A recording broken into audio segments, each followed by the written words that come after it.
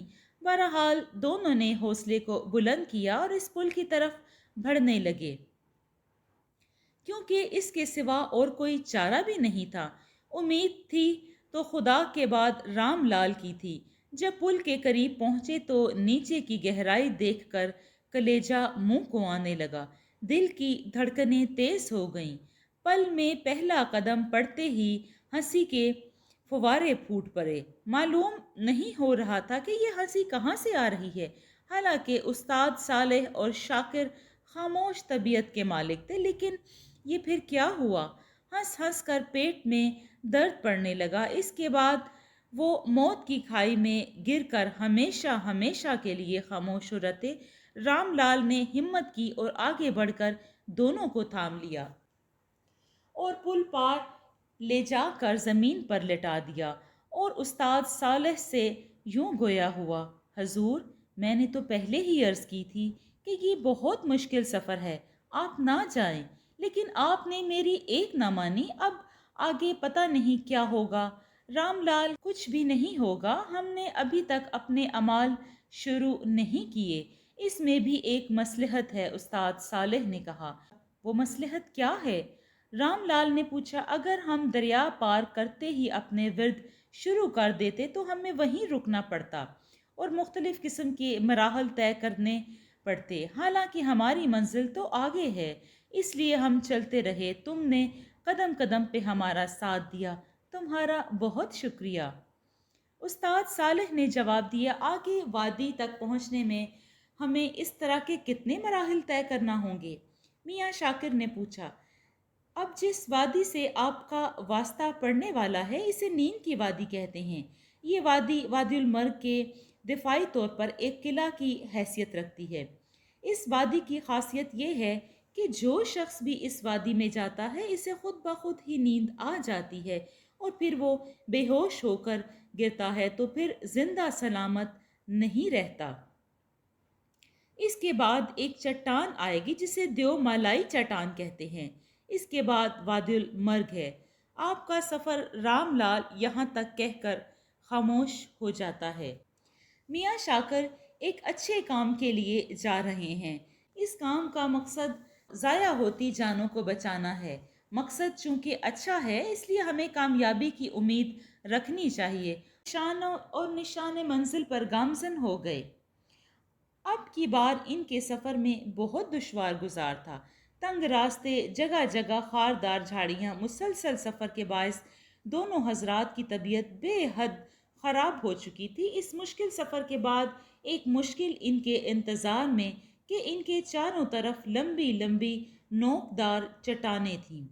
راستہ نوکیلے پتھروں سے اٹا پڑا تھا۔ نوکیلے پتھروں سے دونوں کے پاؤں کا برا حال تھا۔ دونوں پاؤں زخمی ہو چکے تھے لیکن انہوں نے ہمت نہیں ہاری اور مسلسل چلتے رہے۔ استاد صالح نے کہا کہ مجھے ایسا لگتا ہے جیسے کوئی غیبی طاقت ہمیں اڑا کر لے جا رہی ہو۔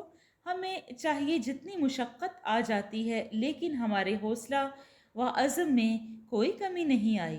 آخر تھوڑی دیر کے بعد وہ وادی آ ہی گئی جس کا رام لال نے ذکر کیا تھا، یعنی نیند کی وادی۔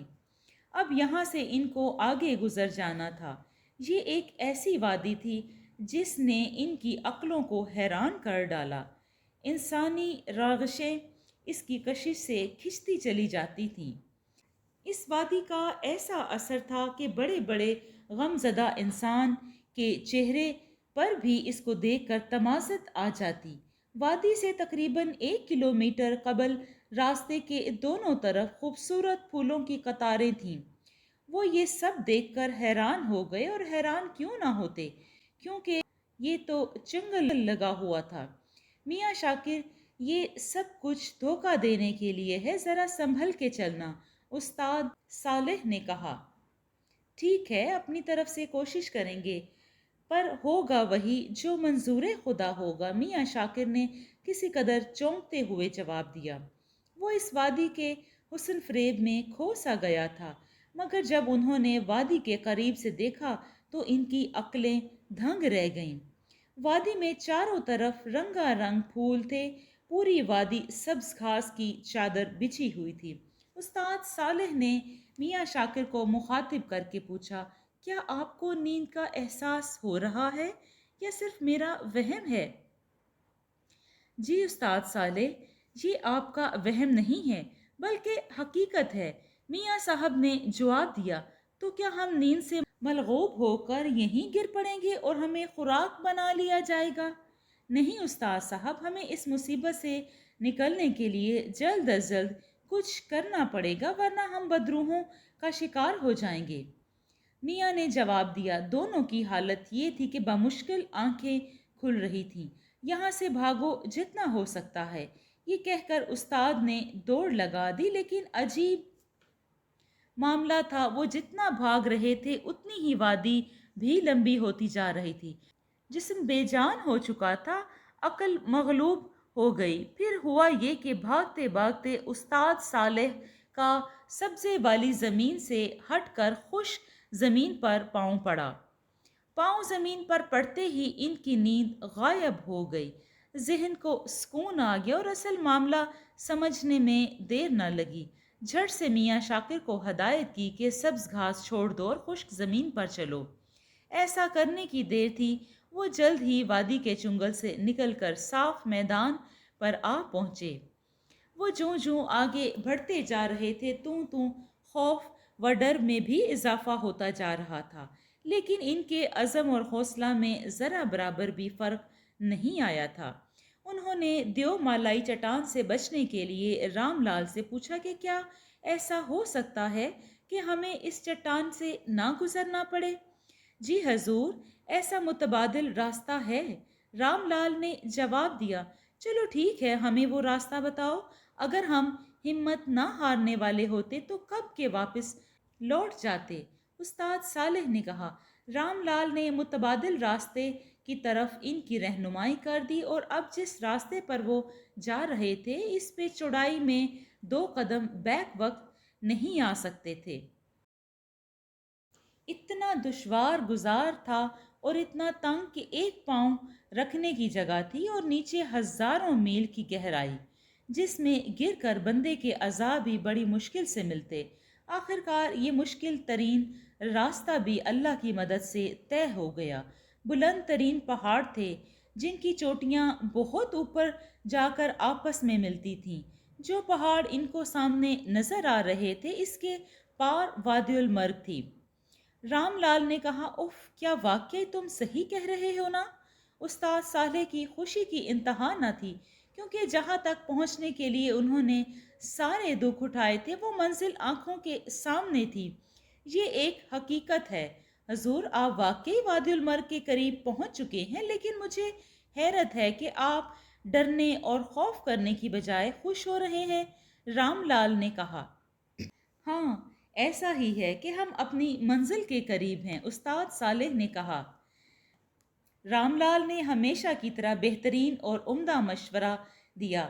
رام لال، تم ہمیشہ ہمارے وفادار رہے ہو، اس لیے اس بار بھی تمہارے مشورے پر عمل کرتے ہیں۔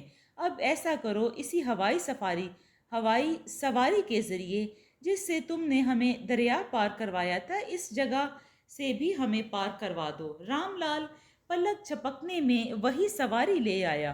استاد صالح اور میاں شاکر شاہانہ طریقے سے ان کرسیوں پر براجمان ہوئے اور اپنی مطلوبہ جگہ جا پہنچے۔ یہ جگہ ان کے لیے واقعی انتہائی موزوں تھی۔ اس جگہ اب دونوں روحانی طاقتوں کے جوہر دکھانے تھے، اور یقیناً اسی موقع کے لیے انہوں نے اپنی طاقت کو سنبھال کر رکھا تھا۔ وہاں پہنچنے کے بعد استاد صالح نے سب سے پہلے اپنی حفاظت کے لیے ایک حصار کھینچا، جو اس دفعہ انوکھے انداز سے کھینچا گیا تھا۔ استاد صالح نے ورد پڑھ کر اپنے چاروں طرف پھونک ماری تو دیکھتے ہی دیکھتے گولائی میں گہرے سفید ٹکڑے کی شکل اختیار کر گیا۔ اس کے بعد انہوں نے اپنے سامان سے ایک شاپر نکالا جس میں بڑے سائز کی کیلیں تھیں۔ ان کیلوں پر کچھ پڑھ کر ان کو بھی چاروں طرف زمین میں گاڑ دیا۔ رام لال یہ سب دیکھ کر حیران ہو رہا تھا۔ کیلیں گاڑنے کی دیر تھی کہ چاروں طرف سے سائیں سائیں کی آوازیں آنے لگیں۔ ہر طرف سے ایسا شور تھا کہ کانوں کے پردے پھٹنے کو آ رہے تھے، جو اس بات کی علامت تھی کہ اس وادی المرگ کے رہائشی چوکنے ہو گئے ہیں اور ہر آنے والی مصیبت کا مقابلہ کرنے کو تیار ہیں۔ استاد صالح اور میاں شاکر کو حصار کے اندر بیٹھے ہوئے بھی پسینے چھوٹ رہے تھے۔ کہاں وہ ایک ایک کا مقابلہ کرتے اور کہاں اب پوری وادی کے جنات کا مقابلہ کرنا پڑ رہا تھا، لیکن پھر بھی وہ اپنے عزم پر ڈٹے رہے، کیونکہ انہیں فتح یا موت کے علاوہ کوئی راستہ نظر نہیں آ رہا تھا۔ دونوں نے آنکھیں بند کر لی۔ ورد زبان پر جاری تھا کہ دفعتاً انہیں محسوس ہوا کہ پہاڑ زور زور سے ہل رہا ہے اور پھر اس کی حرکت میں اضافہ ہوتا گیا، یہاں تک کہ انہوں نے یقین کر لیا کہ ہم ابھی گر پڑیں گے۔ اسی اثنا میاں شاکر نے ایک لمبی میخ نکالی اور اس پر پھونک مار کے پہاڑ میں زور سے گاڑ دی اور ایک مکمل کام کو ممکن بنا دیا، کیونکہ میخ گاڑتے ہی پہاڑ اپنی جگہ پر سکون سے ساکت ہو گیا۔ اس فعل میں کامیابی ملتے ہی دونوں کی آنکھیں خوشی سے چمک اٹھیں اور حوصلے اور بلند ہو گئے۔ یوں تو ہر مشکل پہلے والی سے بڑھ کر تھی، ہر مصیبت دوسری سے کئی گنا تھی، لیکن جہاں ہمتوں اور حوصلوں کے بلند مینار ہوں، وہ مخالف ہواؤں اور سرکش فضاؤں سے کیسے گھبرا سکتے ہیں؟ یہاں تو مشکلات کی دنیا آباد تھی، نئی آنے والی مصیبت نے ان کے رونگٹے کھڑے کر دیے تھے۔ اگر ان کے ہوش و حواس برقرار نہ رہتے تو یقیناً وہ پھسل جاتے اور بدروحوں کی خوراک بن جاتے۔ وہ اچانک ان کے سامنے وادی میں نسوانی چیخیں بلند ہونے لگیں۔ غور کرنے پر معلوم ہوا وہ سمیرا کی آوازیں تھیں۔ ساتھ ہی زاہد کی چیخوں نے بھی ان کے اوسان خطا کر دیے۔ سمیرا اور زاہد ان کی طرف بھاگے آ رہے تھے اور ان کے پیچھے لمبے لمبے ناخنوں والی مردہ خوفناک شکلیں تھیں۔ جب وہ تھوڑے قریب آ گئے تو یکدم ایک قوی ہیکل دیو ظاہر ہوا اور اس نے آتے ہی دونوں کو گردن سے دبوچ کر ایسے اٹھایا جیسے انسان زمین سے کوئی چھوٹا سا تنکا اٹھاتا ہو۔ میاں شاکر اور استاد صالح دونوں کے ہوش اڑ گئے۔ آخر ان کی اولاد ان کے سامنے لٹ رہی تھی۔ قریب تھا کہ وہ دائرے سے نکل جائیں، ایک طاقت نے ان کے قدموں کو اٹھنے سے روک دیا۔ استاد صالح فوری ہی معاملہ سمجھ گئے اور میاں شاکر کو مخاطب ہو کر کہنے لگے، یہ سب نظر کا دھوکہ ہے، حقیقت میں کچھ بھی نہیں۔ آپ اپنا ورد تبدیل کرو اور آنکھیں بند کر لو۔ دونوں نے اب بلند آواز سے ورد کرنا شروع کر دیا اور اب ایسے ورد پڑے جا رہے تھے جن کا کوئی جادوئی طاقت مقابلہ نہیں کر سکتی ہی۔ دیکھتے ہی دیکھتے ایک حملہ ہوا جو آخری حملہ تھا۔ ایک بہت بڑا جن فضا میں ظاہر ہوا اور کہنے لگا، ہا ہا ہا ہا، میں اب سب شیطانی طاقتوں کا سردار ہوں۔ میں بہت عرصے سے انسانی خون کی تلاش میں تھا، آج میری خواہش پوری ہونے جا رہی ہے۔ تمہارا خون پی کر میں اپنی خشک رگوں کو تر کروں گا۔ ہا ہا ہا ہا، میں تم کو نہیں چھوڑوں گا۔ اور ساتھ ہی اس نے اپنے منہ سے آگ کا ایک گولا ان کی طرف پھینکا جو پہاڑ کے دامن میں گرا اور جس کے ساتھ پر بھی تھے۔ آگ کا گولا ان پہاڑوں کی طرف سے ان کی طرف پیش قدمی کرنے لگا۔ رفتہ رفتہ وہ درمیان تک پہاڑ کے آ پہنچا۔ عجیب کیفیت تھی، فضا میں سردار جن کا شور برپا تھا، بدبو کے بھبوکے اٹھ رہے تھے جو ختم ہونے کا نام نہیں لے رہے تھے۔ پھر غضب یہ کہ نیچے چاروں طرف آگ اور پہاڑ کے اوپر فقط دو انسانی جسم، دیکھنے کو عجیب منظر تھا۔ جوں جوں آگ قریب آ رہی تھی دونوں کی زبانوں پر ورد بھی اسی رفتار سے تیز ہو رہا تھا۔ اب آگ ان کے اتنے قریب آ چکی تھی کہ ان کے جسم بال آگ کی تپش کی وجہ سے جل رہے تھے۔ پورا پہاڑ آگ کا آلہ بن چکا تھا اور میاں شاکر اور استاد صالح نے اپنی موت کا یقین کر لیا تھا کیونکہ کسی صورت بھی کوئی نجات نظر نہیں آ رہی تھی۔ اتنے میں فضا میں استاد نیک بخت کی آواز گونجی، میرے پیارے شاگردو، تم نے میری وصیت کو پورا کرنے کے لیے تمام تکالیف برداشت کی، مجھ سے کیے ہوئے وعدے کو نبھایا، اب میرا بھی فرض بنتا ہے کہ تمہاری مدد کروں۔ یہ پیالہ لو اور اس کے پانی سے پہاڑ کے چاروں طرف چھینٹے مارو اور اس عذاب سے نجات پالو گے۔ استاد صالح نے وہ پیالہ جلدی سے لیا اور پہاڑ کے چاروں طرف پانی کو چھڑک دیا۔ بس پھر کیا تھا، آگ کا نام و نشان نہ تھا۔ اسی طرح ہی ان دونوں کو بھی تکلیف سے نجات مل گئی۔ پھر میرے خیال میں اب ہمیں اپنا کام مکمل کرنے میں دیر نہیں کرنی چاہیے۔ وظیفہ تو مکمل ہو ہی گیا ہے، اگر ہم اسی طرح پہاڑ پر بیٹھے رہے تو یہ شیطان صفت لوگ اپنے مکر و فریب سے باز نہیں آئیں گے۔ تمہاری کیا رائے ہے؟ استاد صالح نے میاں شاکر سے پوچھا۔ ہاں، آپ نے ٹھیک کہا ہے، میری طبیعت تو بہت خراب ہو چکی ہے۔ میاں شاکر نے ہمیشہ کی طرح ہاں میں ہاں ملائی۔ چنانچہ دونوں نے بیگ سے دو دو چھریاں نکال لیں۔ ان پر وظیفہ پڑھنے کے بعد فضا میں چھریوں کو ضرب کا نشان بنایا، پھر دونوں ہاتھوں کی انگلیوں کو آپس میں مضبوطی سے بھینچ لیا۔ کچھ دیر اس حالت میں رہنے کے بعد دونوں نے اپنی مٹھیوں زور زور سے پھونکا اور آگ کی موٹی لکیر پھوٹ پڑی اور سیدھا وادی میں جا گری۔ وہ دونوں اسی کیفیت میں کچھ دیر ٹھہرے رہے اور آگ برساتے رہے۔ تھوڑی دیر بعد ہاتھ کو کھول دیا، ورد شدہ چھریوں کو وادی میں پھینک دیا۔ اب پوری وادی آگ کی لپیٹ میں تھی اور فضا میں گویا قیامت برپا تھی۔ ہر طرف سے ہی چیخ و پکار تھی۔ نظر نہ آنے والی مخلوق ان کے اوپر سے دائیں بائیں گولی کی سپیڈ میں بھاگ رہی تھی۔ یہ دور کچھ دیر کے لیے قائم رہا، آخر رفتہ رفتہ آگ بجھ گئی۔ میاں شاکر اور استاد صالح دونوں سجدہ شکر گر پڑے اور مارے خوشی کے ان کی ہچکیاں بند گئیں۔ دونوں بے اختیار گلے لگ کر ایک دوسرے کو مبارکباد دینے لگے کہ اتنے میں رام لال کا خیال آیا تو انہوں نے اسے پکارا، رام لال۔ رام لال نے حاضر ہو کر مبارکباد دی اور یوں کہنے لگا، پہلے میں انسانی ہمدردی اور ان کی بلند پایہ عزم سے ناواقف تھا۔ آپ نے میری زندگی میں انقلاب برپا کر دیا۔ میں آپ کا بہت شکر گزار ہوں۔ آئیے میں آپ کے لیے شاہانہ سواری لایا ہوں تاکہ آپ کو بنا کسی مشقت کے گھر پہنچا سکوں۔